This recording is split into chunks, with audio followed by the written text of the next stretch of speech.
नमस्कार दोस्तों, simplified GS English के यूट्यूब चैनल में मैं आपका दोस्त संजय आप सबका बहुत बहुत स्वागत करता हूं। दोस्तों आज हम एक नया टॉपिक लेके आए हैं, वो है डायरेक्ट एंड इनडायरेक्ट नरेशन। दोस्तों ये डायरेक्ट इनडायरेक्ट नरेशन जो है ये आपके बोर्ड एग्जाम के लिहाज से ही इंपॉर्टेंट है और साथ ही साथ ये आपके कॉम्पिटिटिव एग्जाम के लिहाज से ही बहुत ही इंपॉर्टेंट टॉपिक है।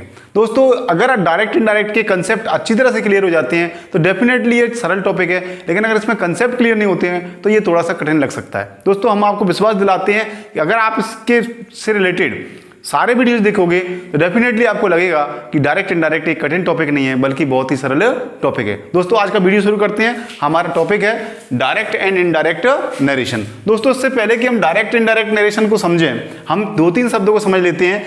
देखिए यहाँ पर सामने लिखा हुआ है डायरेक्ट एंड इनडायरेक्ट नरेशन। तो दोस्तों तीन वर्ड हैं जिन पर हमको ध्यान देना है। देखिए एक तो है आपका डायरेक्ट। देखो डायरेक्ट क्या होता है? डायरेक्ट का मतलब ये है कि जैसे अपन कहते हैं कभी कभी यार वो डायरेक्ट ही आ गया, या ये प्रश्न तो सीधे किताब में से डायरेक्ट आया है या उस गाइड में से डायरेक्ट आया है। तो डायरेक्ट का मतलब सीधे ही।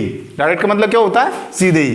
कभी कभी कुछ लोग अपना लाइट का कनेक्शन डायरेक्ट कर लेते हैं तो अपन कहते हैं डायरेक्ट डाल रखी है या उसका मीटर से है। तो कहने का मतलब ये है कि दोस्तों डायरेक्ट का मतलब सीधे ही, और इनडायरेक्ट का मतलब जो सीधे ना हो,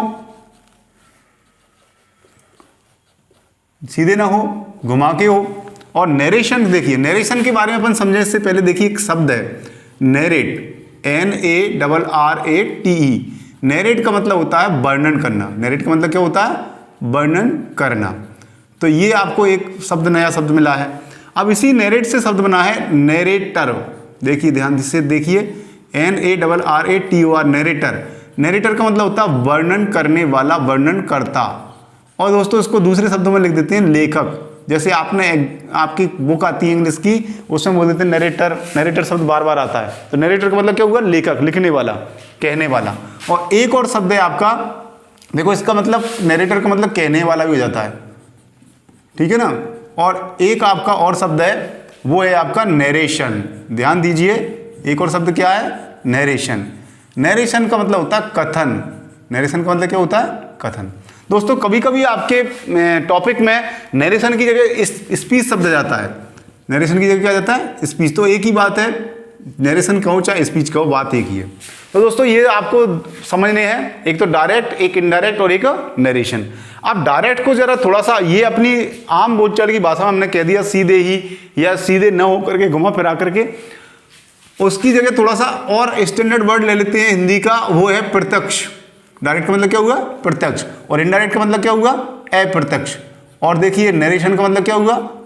कथन। दोस्तों इस प्रकार से डायरेक्ट एंड इनडायरेक्ट नरेशन का मतलब हुआ प्रत्यक्ष और अप्रत्यक्ष कथन। तो दोस्तों आज हम जिस टॉपिक को पढ़ने जा रहे हैं वो आपका इंग्लिश में बोलते हैं डायरेक्ट एंड इनडायरेक्ट नरेशन या डायरेक्ट एंड इनडायरेक्ट स्पीच, और हिंदी में बोलते हैं उसको प्रत्यक्ष और अप्रत्यक्ष कथन। अब इससे पहले कि हम प्रत्यक्ष और अप्रत्यक्ष कथन को समझें, हम एक उदाहरण लेते हैं। उस उदाहरण से आप समझ पाएंगे कि भाई प्रत्यक्ष क्या होता है, अप्रत्यक्ष क्या होता है।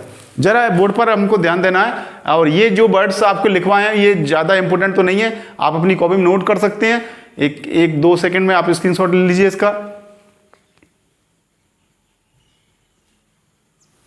उम्मीद है आपने इसका स्क्रीनशॉट ले लिया होगा। दोस्तों अब देखिए इनको हम साफ कर देते हैं, और अब हम वो एग्जाम्पल ले रहे हैं जिसकी मदद से हम समझ पाएंगे डायरेक्ट क्या होता है और इनडायरेक्ट क्या होता है। देखिए दोस्तों मान लीजिए इसमें दो शब्द बार बार यूज होंगे, वो भी समझ लीजिए आप। एक तो वक्ता, एक शब्द क्या होगा? वक्ता। वक्ता यानी आपका कहने वाला। वक्ता का मतलब क्या हुआ? कहने वाला। और आपका श्रोता, श्रोता का मतलब हुआ सुनने वाला। ये आपको बार बार ये शब्द आने वाले हैं जब अपन इसकी बात करेंगे। तो अब इसको देखिए, इस वक्ता को बोलेंगे स्पीकर, बोलने वाला, या आपका नरेटर भी कह सकते हैं। श्रोता का मतलब लिसनर, सुनने वाला।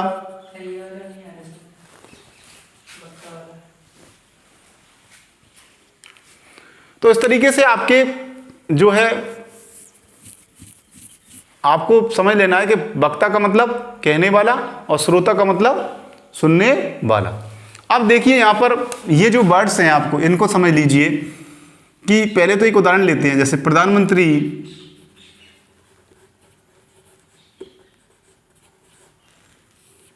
मोदी जी ने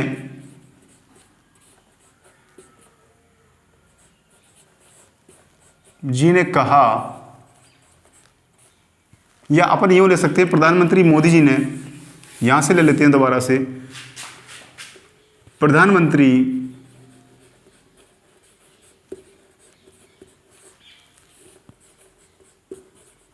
मोदी जी ने पत्रकार से कहा, क्या कहा, मैं देश से भ्रष्टाचार को मिटा दूंगा। ये आपका बात है भाई। प्रधानमंत्री मोदी जी का पत्रकार ने इंटरव्यू लिया और मोदी जी ने पत्रकार से कहा मैं देश से भ्रष्टाचार को मिटा दूंगा। अब देखिए उसी पत्रकार ने अगले दिन अपने अखबार में या सोशल मीडिया पर या आपके मल्टीमीडिया जो माध्यम है, चाहे वो टेलीविज़न हो उस पर या यूट्यूब चैनल पर उसने अपना इसी बात को आगे छापा।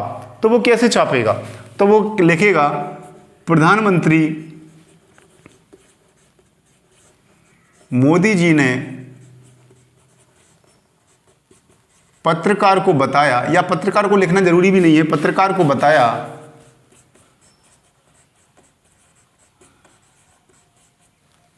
कि वे देश से भ्रष्टाचार को मिटा देंगे।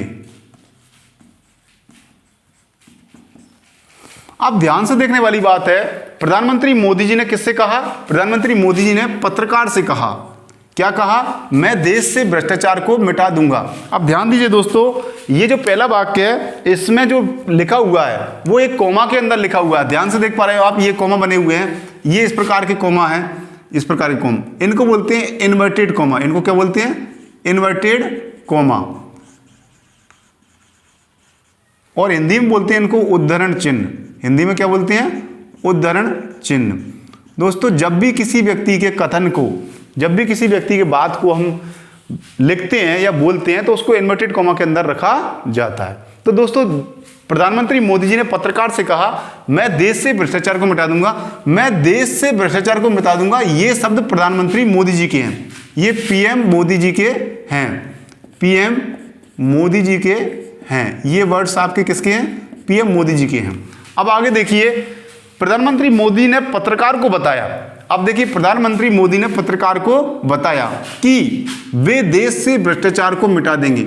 ये वर्ड्स जो हैं ये प्रधानमंत्री मोदी जी के नहीं है बल्कि पत्रकार के वर्ड्स हैं, पत्रकार के वर्ड्स हैं। मतलब क्या है कि उन्होंने जो कहा, प्रधानमंत्री मोदी जी ने कहा उसको पत्रकार ने अपने शब्दों में लिख दिया। तो पहले वाक्य में प्रधानमंत्री मोदी जी के वर्ड्स हैं वैसे के वैसे लिखे हुए हैं, दूसरे वाक्य में प्रधानमंत्री मोदी जी के वर्ड्स को पत्रकार ने अपने शब्दों में लिख दिया। अब यहां पर देखिए श्रोता, इसमें देखिए वक्ता कौन था, वक्ता प्रधानमंत्री मोदी जी थे और श्रोता कौन था, पत्रकार था। तो कहने का मतलब ये है कि पहले वाक्य में तो हम देख रहे हैं कि वक्ता ने जो कहा वो श्रोता ने वैसा का वैसा लिख दिया, और अगले वाक्य में देखिए यहां पर वक्ता प्रधानमंत्री मोदी जी हैं और श्रोता पत्रकार है, लेकिन उसने प्रधानमंत्री मोदी जी के शब्दों को अपने शब्दों में लिख दिया, मॉडिफाई कर दिया है। तो कहने का मतलब ये है कि जब कोई वक्ता श्रोता की बात को, जब कोई श्रोता वक्ता की बात को वैसा का वैसा लिख देता है या बोल देता है तो वह डायरेक्ट नरेशन कहलाता है। तो वह क्या कहलाता है, डायरेक्ट नरेशन कहलाता है, डायरेक्ट नरेशन कहलाता है। जबकि अगर वो स्वयं के शब्दों में लिख देता है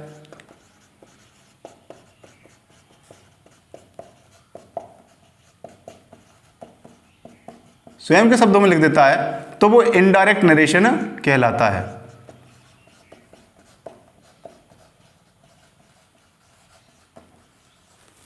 तो ध्यान से देखिए यहां पर प्रधानमंत्री मोदी जी ने पत्रकार से कहा मैं देश से भ्रष्टाचार को मिटा दूंगा। ये शब्द मैं देश से भ्रष्टाचार को मिटा दूंगा, ये शब्द किसके हैं, ये प्रधानमंत्री मोदी जी के हैं और उनको वैसा का वैसा लिखा हुआ है।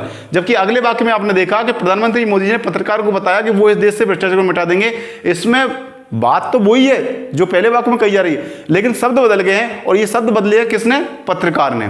तो आप ध्यान से देखिए, जब श्रोता वक्ता की बात को वैसा का वैसा लिख देता है या बोल देता है तो वो डायरेक्ट नरेशन कहलाता है। और जबकि जब श्रोता वक्ता की बात को स्वयं के शब्दों में लिख देता है या बदलकर लिख देता है, वक्ता के शब्दों को बदलकर लिख देता है, तो वो आपका इनडायरेक्ट नरेशन कहलाता है। तो ये आपको समझ लेना है कि भाई इसमें आपके डायरेक्ट नरेशन का मतलब, आप डायरेक्ट नरेशन का मतलब ये हुआ कि वो जो बोल रहा है उसके शब्दों को वैसा का वैसा लिख दो, और इनडायरेक्ट नरेशन का मतलब क्या हुआ कि शब्दों को थोड़ा सा अपने हिसाब से लिख दो। तो जब डायरेक्ट लिखते हैं तो वो डायरेक्ट नरेशन कहलाता है, जब शब्दों को बदल के लिखते हैं तो वो आपका इनडायरेक्ट नरेशन कहलाता है। ये आपको थोड़ा सा ध्यान देने वाली बात है दोस्तों। यहां पर वक्ता श्रोता शब्द बार बार बोले जा रहे, उससे आप बिल्कुल भी कंफ्यूज ना हो, आपको ध्यान देना है। ये एक उदाहरण के लिए बात समझाई गई थी, आप डायरेक्ट नरेशन और इनडायरेक्ट नरेशन को समझ पाए। दोस्तों हम जब इंग्लिश की, अभी तो हमने हिंदी में बात की है, जब इंग्लिश में आपको उदाहरण देंगे तो आपको बहुत अच्छे समझ में आएगा। दोस्तों आज के वीडियो में इतनी जानकारी काफी है, फिर अगले वीडियो में हम इसी चर्चा को आगे बढ़ाएंगे। दोस्तों उम्मीद है आपको ये प्रयास पसंद आ रहा होगा। यदि आपको हमारे वीडियो अच्छे लग रहे हैं तो प्लीज इनको लाइक कीजिए, शेयर कीजिए, हमारे चैनल को सब्सक्राइब कीजिए और बेल आइकन दबाना मत भूलिए, जिससे कि नई वीडियोज की नोटिफिकेशन आपको तुरंत प्राप्त हो जाए। हाँ दोस्तों, अगर आपको कोई समस्या है किसी वीडियो पर तो आप कमेंट सेक्शन में जरूर क्वेश्चन डालिए, हम आपके क्वेश्चनों का जवाब देंगे। Thank you very much, have a nice day.